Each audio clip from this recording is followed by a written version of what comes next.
Last time हम लोग का काम कर रहे थे एक्सप्लोरर के पॉइंट ऑफ व्यू से, और उस वक्त मैंने सजेस्ट किया था कि आप जब भी किसी डाटा को एनालाइज करें तो कम से कम ये तीन चीज़ें ज़रूर चेक कर लें: डिस्क्रिप्टिव स्टैटिस्टिक्स, फ्रीक्वेंसी और एक्सप्लोर करना। फ्रीक्वेंसी के हवाले से हमने डिस्कस किया था कि ज़्यादातर केसेस में फ्रीक्वेंसी जो है वो क्वालिटेटिव डाटा के लिए हम यूज़ करते हैं, लेकिन ये ज़रूरी नहीं है। आप फ्रीक्वेंसी क्वांटिटेटिव के लिए भी ले सकते हैं। वहाँ से आपको जो है पॉसिबल जो रेपिटेशन आ रही है ऑब्जर्वेशंस की, या जो एक डिस्क्रीट क्लास बननी है या फ्रीक्वेंसी टेबल बनना है, उसका आपको आइडिया हो जाएगा। क्वांटिटेटिव के लिए आप फ्रीक्वेंसी फाइंड कर सकते हैं। साथ साथ आपको एक फर्दर आइडिया होता है कि डाटा एंट्री में इश्यूज़ तो नहीं है, जो आपने वैल्यूज़ असाइन की हैं वो प्रॉपर हर एक को असाइन हो चुकी हैं, नहीं हो चुकी। इसी तरह से डिस्क्रिप्टिव में था कि क्वांटिटेटिव डाटा के लिए आप डिस्क्रिप्टिव फाइंड करेंगे।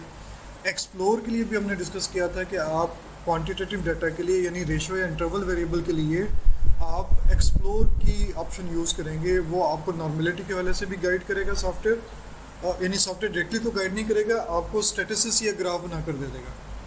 ठीक है। इसी तरह से अगर हम चाहें तो एक्सप्लोर ऑप्शन में हमारे पास एक और चीज़ भी अवेलेबल थी कि हम डिफरेंट फैक्टर यानी कैटेगोरिकल वेरिएबल की बेस पर, नॉमिनल या ऑर्डिनल की बेस पर हम डिफरेंट स्टैटिस्टिक्स भी कैलकुलेट कर सकते थे। डिफरेंट स्टैटिस्टिक्स से मुराद हमने क्या ली थी कि सपोज अगर आपके पास जेंडर वेरिएबल है और क्वांटिटेटिव वेरिएबल आपके पास इनकम है, तो इनकम को अगर आप फैक्टर वाले वेरिएबल में पुट करेंगे और इनकम वाले वेरिएबल को आप डिपेंडेंट लिस्ट में पुट करेंगे और जेंडर वाले वेरिएबल को आप फैक्टर के वेरिएबल में पुट करेंगे, देन आपके पास जो आउटपुट आएगी वो जेंडर की यानी मेल की लहदा से कैलकुलेट होगी और फीमेल की लहदा से कैलकुलेट होगी।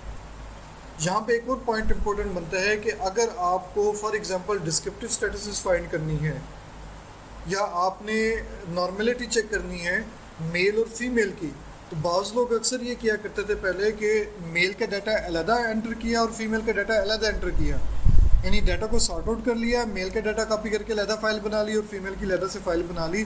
तो एक्सप्लोर जैसी ऑप्शन में आपको अलहदा से डाटा फाइल बनाने की ज़रूरत नहीं है। आपका डाटा सारा का सारा तमाम सिनारियो से रिलेटेड जो डाटा है वो कंप्लीट एक ही फाइल में है। अगर आपको डिफरेंट फैक्टर के लिहाज से कैलकुलेशन चाहिए तो आप एक्सप्लोर में जो फैक्टर लिस्ट है उसके ज़रिए से बड़ी आसानी से हर एक फैक्टर की अलग-अलग कैलकुलेशन ले सकते हैं। आपको अलग डाटा सेट फाइल बनाने की ज़रूरत नहीं होगी।